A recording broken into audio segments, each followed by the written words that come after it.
अब आपके जीने का आनंद भी अलग है। कहते जब लग अंसा हमारी आना और काल लगे ना तेरा बर। मालिक की मर्यादा में रहना। कहते सतगुरु सरना आए के धर्मराज डर कैसा।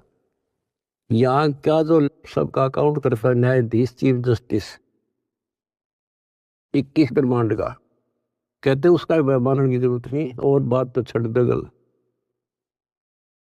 तो फिर अब हमें परमात्मा मिल गए, सच्चा सारा मिल गया और फिर ज्ञान को आधार बना के तब आगे बढ़ाएंगे हम। दृष्टि पड़े सो धोखा रे, खंड पिंड ब्रह्मांड चलेंगे, थिर ना रसी लोकारे, ये थिर ना रसी लोकारे।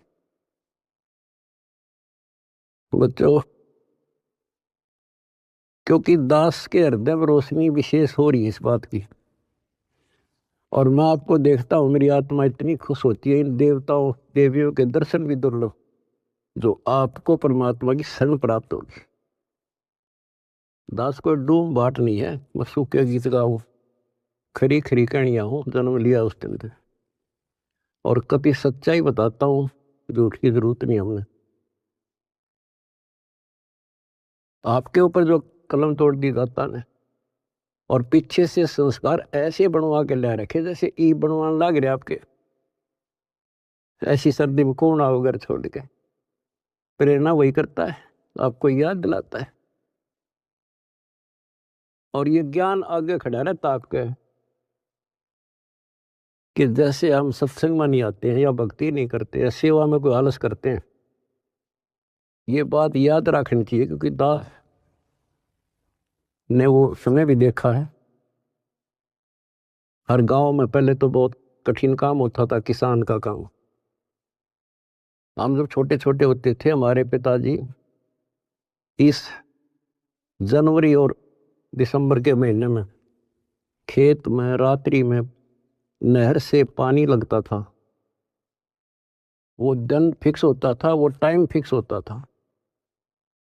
ऊपर से शीत लहर चलती, कभी बूंदाबांदी भी हो जाती, पर कभी परवाह नहीं करता किसान। उसको दिखाई देता जब आज चूक गया बालक भूखे मरेंगे और निर्धन हो जाऊंगा, तो सब कुछ कपड़े उतार के एक सिंपल कपड़े में पानी में जा खड़ा हो जाता खेत, और तभी कुछ प्राप्त होता है। आपने भी अपनी इस फसल को ऐसे तैयार करना होगा। आलस करने से बात नहीं बने, जो सेवा मिले डट कर करो, भक्ति करो, और फिर शेष अपना निर्वाह के लिए काम करो। परमात्मा के काम ने प्राथमिकता दो। इसका मेन फार्मूला है भाई जो गुरु बचन पे डट गए। दूसरी बात नहीं है बस। भाई जो गुरु बचन पे डट गए रकट गए फंद 84 के, कट गए फंद 84 के, रकट गए फंद 84 के। वस्तु मिली ठोर की ठोर मिट गई, मन पापी की दो। वस्तु मिली ठोर की ठोर मिट गई, मन पापी की दो। बर में मिटे मथुरा काशी के, बर में मिटे मथुरा काशी के। आपको बहुत बार प्रमाण दिए गए हैं। जैसे भर्तृहरि और गोपीचंद का एक मेन उदाहरण है। दोनों राजा थे। ऐसे सत्संग सुनने से प्रेरणा हुई, जैसे आज सबसे पहले बताया था आपको प्रेरणा होगी कि भगवान की भक्ति बिना कहीं ठिकाना नहीं। और ये भी पता लग जाता है गुरु बिन माला फेरते गुरु बिन देते दान, गुरु बिन दोनों निष्फल रहते, पूछो वेद पुराण। फिर ये भी ज्ञान होता है गुरु पूरा हो। अब गुरु पूरे का बता किसके पास के पैमाना था, कैसे नापे, कैसे उसको जांचे। आज वर्तमान में आपको पहले वो फुट रूल दे दिया, पैमाना दे दिया परमात्मा ने, किससे नाप लियो। ISI मार्क का है। अब वो घर से भी निकल गए और कति तन मन धन से लग गए। गुरु की आवश्यकता होती है। गोरखनाथ की तुति बोल रही थी उस समय, सिद्धियों में 1 नंबर पर था। तो इंसान तो वहीं जागा भाई जिसका अच्छा बोल वाला हो, ज्यादा संगत हो। अब श्रोता को क्या पता ये क्या है। अब जैसे गुरु बताओ वैसे करना होता है। कहीं पर डॉक्टर का बोर्ड लग रहा हो और बीमार आदमी तो डॉक्टर का बोर्ड देखते हैं जागा, जो वो दवाई दे वो खाओ बीगा, परहेज भी रखता है।